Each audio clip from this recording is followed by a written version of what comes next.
Thank you very much, Leanne, Your Excellencies, our cabinet ministers, deputy ministers, heads of missions,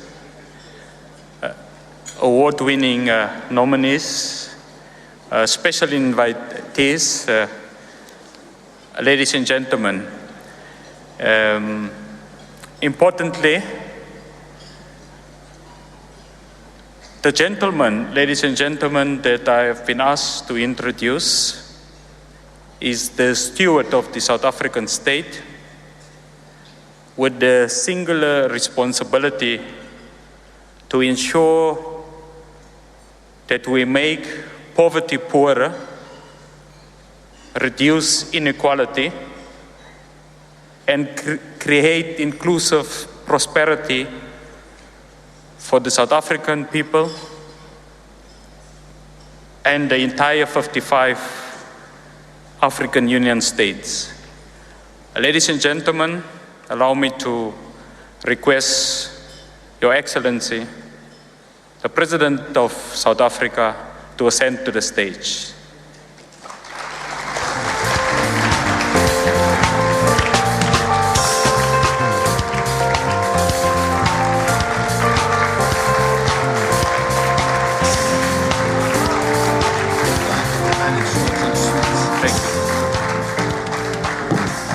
Thank you. Let's be seated, please.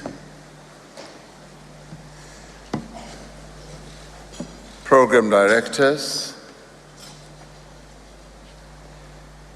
Deputy Minister Bottas, and other deputy ministers and ministers who are here, Your Excellencies, ambassadors and high commissioners, esteemed recipients of the Ubuntu Awards, religious and traditional leaders, members of the business community, distinguished guests, and ladies and gentlemen. It is indeed a great pleasure to be here amongst you, and it is also a privilege to attend these awards, which celebrate the men and women who play such a pivotal role in promoting the interests of our country beyond our shores. I was telling Deputy Minister Bottas that as we are recognizing the men and women and indeed organizations that fly our flag, I'm singularly reminded of the one person who flew the South African flag for many, many, many years under very difficult and trying circumstances when our country was subjected to apartheid rule, and that was Oliver Reginald Tambo.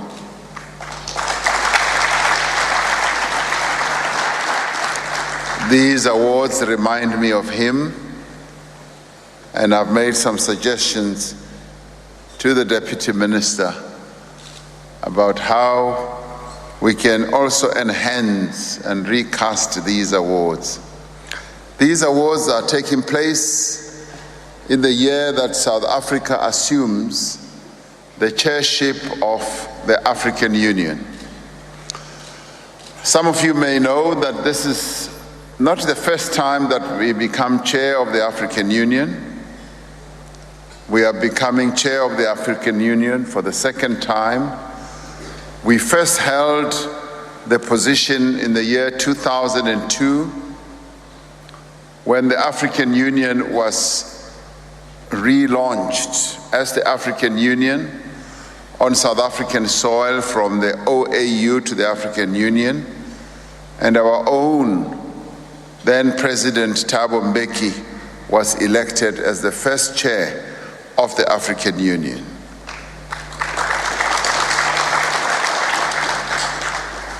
Our team returned, as you've heard, recently from Addis Ababa earlier this week, where we formally accepted, as South Africa, the chairship of the AU at the 33rd Ordinary Session of the Assembly of Heads of States and Government. This is indeed an immense honor that has been bestowed on our country.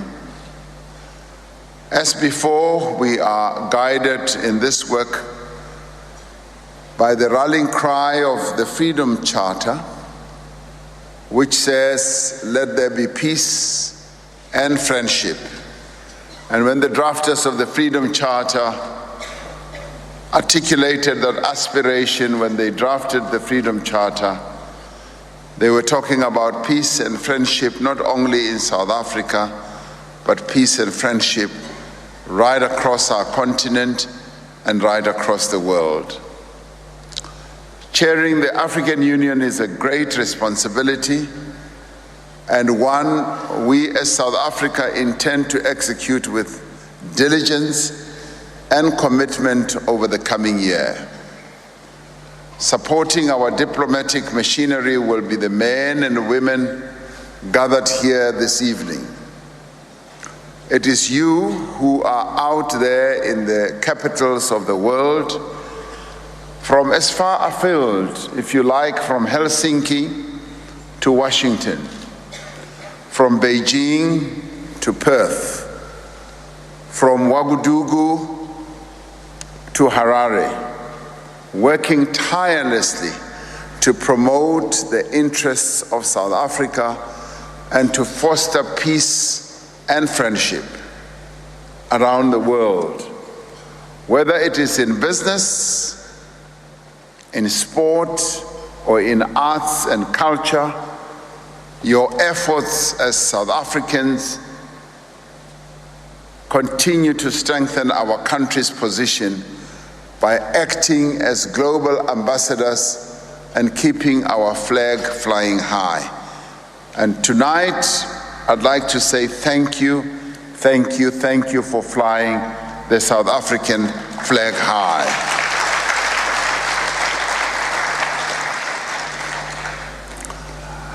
You have assumed the task as you fly this flag high. You have taken into your hands the task of elevating what I would call brand South Africa in the community of nations. For we know indeed that South Africa's exports go beyond, way beyond the goods and services. Yes, we export goods and services around the world to many countries, but we also export a whole lot of other things. We are rich in arts, in culture, in sports, in science, in business as well as in ideas. But we are also rich in the talent of South Africans, talent that resides in young people, talent that resides in South Africans who are exhibiting their talent right across many fields and right across the world. This is a great source of pride for us as South Africans. Yesterday, I had the honor of playing golf with an 8-year-old boy who is already number 7 in the whole world in his age group. Number 7 best golfer in the whole world is a South African. And today we also saw an 11-year-old who is already amongst the top 10 writers in the world. And we have the best rugby team in the world. Whether they like it or not, it is the best rugby team. So you can keep on counting the best this, the best that, the best that. And that is what we export. This is the South Africa that we are. During our term as AU Chair, we are committed to strengthening the AU itself and other continental institutions, such as the Pan-African Parliament and the African Peer Review Mechanism. Now, this mechanism had weakened along the way, and I was delighted to see it rising again and becoming an effective mechanism where we as African countries do a peer review of each other, where we visit certain countries, look at the progress they are making, make constructive criticism of what they should do and make suggestions. And I saw it in action recently in our AU summit. And as South Africa, we are going to revive it, repackage it, and reposition it as well. We're going to work with the structures of the African Union to deepen the unity of our continent and to advance inclusive growth and sustainable growth and development. This we aim to achieve through supporting integration, economic integration, through supporting the industrialization of our continent, economic development, trade and investment right across the continent. This will become particularly significant when the African Continental Free Trade Area becomes operational later this year.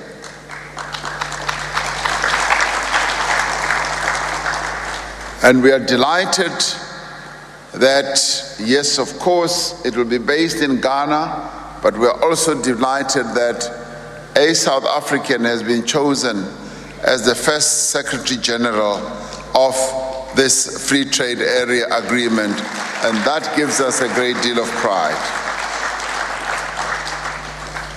Now, this Free Trade Area will be an important step towards rebalancing global trade relations and leveling the playing field for African business. Through the Continental Free Trade Area, we want to reignite and revamp industrialization on our continent. We also want to boost intra-African trade and benefit from the largest common market that we are now going to create on the African continent.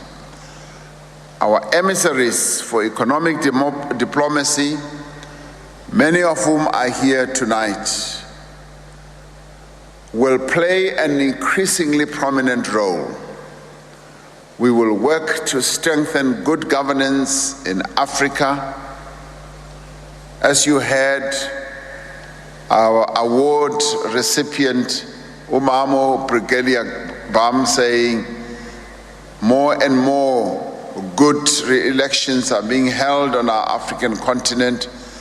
That behoves well for the governance of our continent. We will work to advance women's economic empowerment and financial inclusion. This is an important task that we want to see achieved. And we will also intensify the continental struggle to end violence against women and children on our continent. Through the AU Peace and Security Council, the AU Commission, and the collective membership, we will focus our efforts on conflict resolution across the African continent. We will continue to advocate for a fairer, more just, more prosperous, and stable world. A world in which no one is left behind. A world in which we show and demonstrate compassion to the weakest and the most vulnerable amongst us, not only on the African continent, but in the world. We remain firm in our commitment to the peaceful resolution of conflict and a multilateral approach to world affairs. As a global community, we confront common challenges such as climate change, which you as our ambassadors, in whatever field you operate, we all have to deal with. We confront challenges such as migration, and we also confront challenges such as disease. Now we've got a disease that is presenting itself as a major challenge, not only to China, our friendly country, but also to many other countries around the world. And yesterday I sent a letter of solidarity to President Xi Jinping, President of China, to strengthen his resolve as we deal with this challenge of a disease that has engulfed China, but is also a great threat to many others. But we applaud them for the absolute extensive work that they are doing to contain this disease. And this can happen to any country. It's now happened to China, and we are really grateful that the leadership of China is dealing with this disease with the resolve that they are demonstrating. We also confront challenges such as human trafficking, terrorism, as well as hunger. But one of the overriding challenges we face is also poverty, which is also a daily occurrence here in our own country. But we should all work together to confront these challenges and address them. These challenges and problems are not beyond us. They are challenges and problems that are within our ability to resolve. No country can hope to achieve lasting peace and prosperity for as long as there are other countries mired in poverty, in conflict, and in chaos.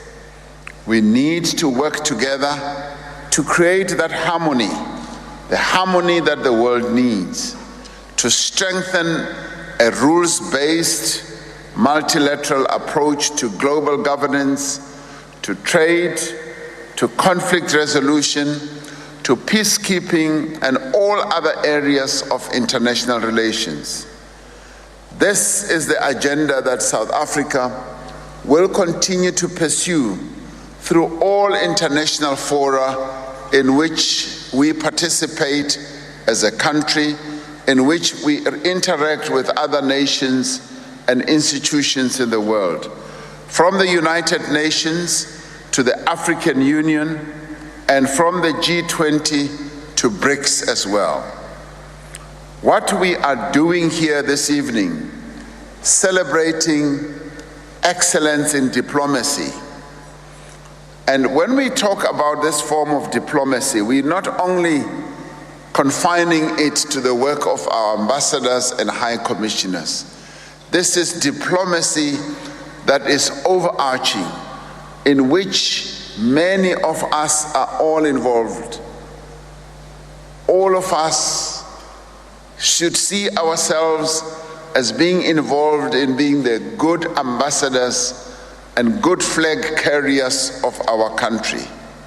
And this work aligns with our broader efforts to achieve the objectives that I've articulated, because conflict occurs only when diplomacy has collapsed. And it can be conflict in business, can be conflict in sports, it can be conflict between countries as well. The various categories of these prestigious awards are indicative of the fact that successful diplomacy is an integrated effort, and one that draws together different activities qualities, different people, different talents, and different capabilities. These awards illustrate that being an ambassador for South Africa, as I was saying, is not the preserve of any particular group. It is for the young as much as it is for the older, for the musician as much as it is for the politician, for the sports players as much as it is for our cultural artists, as much as it is also for business people. I want to congratulate all those who've been given these awards, who won the awards, and the nominees who were also nominated this evening. The very fact that you have been nominated is a mark, an absolute mark of the esteem with which you are held by your peers, but also by your country, and that your country has seen fit to recognize you and to honor you. You have done your country proud. All of you, each one of you who has been awarded, and we say thank you. And it is my hope that this will encourage you to fly the South African flag even higher in your various fields of excellence. And those of us who have either not been nominated, like me, we should keep trying, because we can also be nominated. So I am one among those who have not been nominated, but I will keep trying, because one day I might be nominated.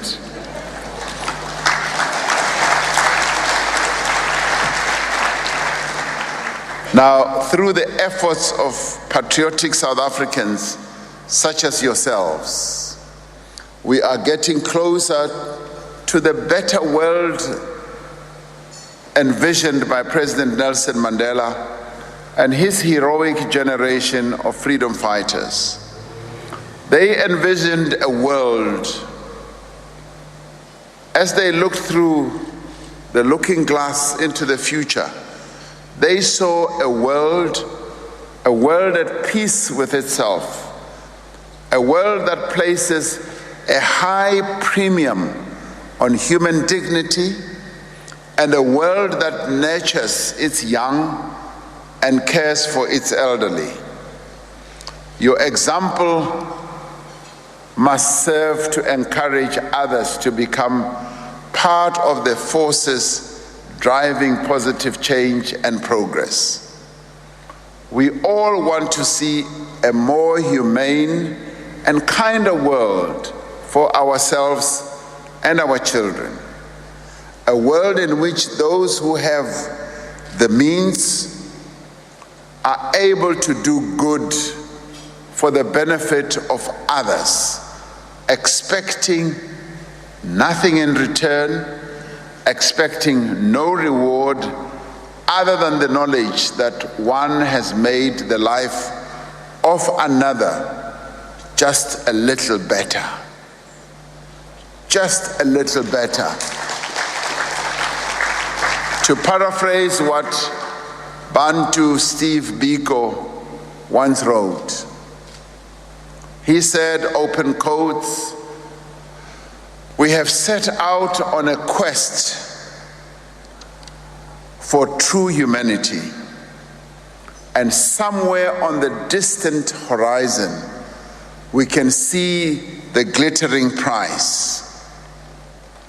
Let us march forth with courage and determination, drawing strength from our own common plight and our brotherhood.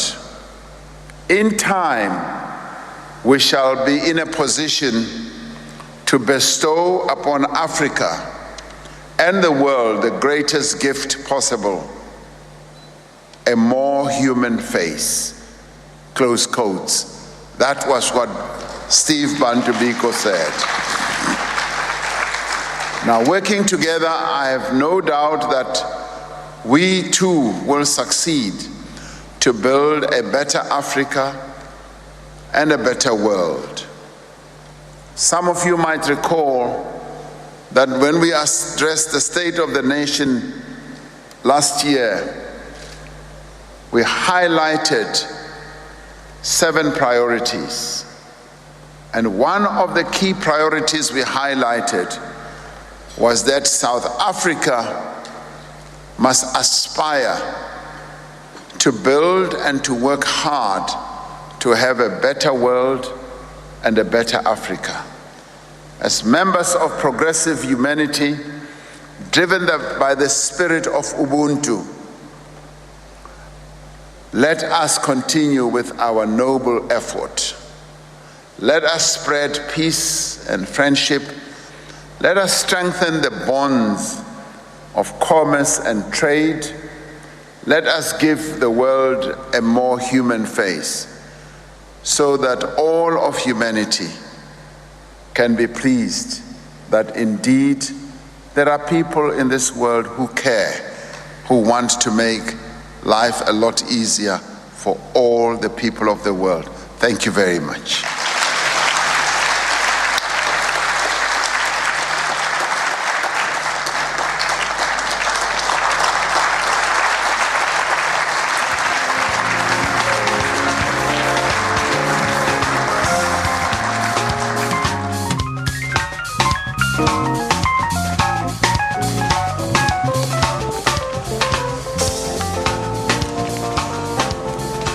Thank you very much, Mr. President. This is a